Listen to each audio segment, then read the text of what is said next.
আঙ্গো কাকা গো বাইতে আজকে হাল খাতা আঙ্গো বেহেরে দাওয়াত করছে না হাইরা সকাল সকালই উঠে আঙ্গো বাইতে আয়া পড়ছি। বাইতে আয়া হেরা দেখি আঙ্গো কাকা বাজারে যাইয়া ব্যাগ বাজার ঘাট কইরা নই আইতাছে। বাইতে আয়া হেরা আঙ্গো কাকা বাজার ঘাট গোনা নামে থিয়া হেরা জেনে বইয়া হিসাব পাতি করবো হেনে বেহে মিলে তাম্বু টানাই নইতাছে।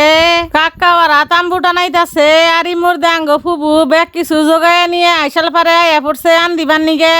প্রথমে আঙ্গো ফুবু গরুর গোস্ত মধ্যে ব্যাগ নমনার মশলা পাতি দিয়ে মাহায়া নইতাছে। গরুর গোস্ত গোনা আইন দে থুয়ে হেরে হন আঙ্গো ফুবু পোল্ট্রির গোস্ত গোনা চড়াইয়া দিল।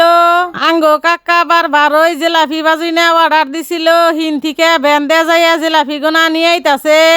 ব্যাগ কাম কাজ করতে করতে মুর্দা দুহুর হয়ে গেছে গা। আমার স্বাস্থ্য ভাইও আবার বউ নিয়ে আয়া পড়ছে যেহেতু বেলা হয়ে গেছে গা। আর জাগরে দাওয়াত করছিল হেরাও বেহে আয়া পড়ছে না হেরার দেরি না করে হন বেহেরে একসাথে বহায়া দিল খাবার নিগে।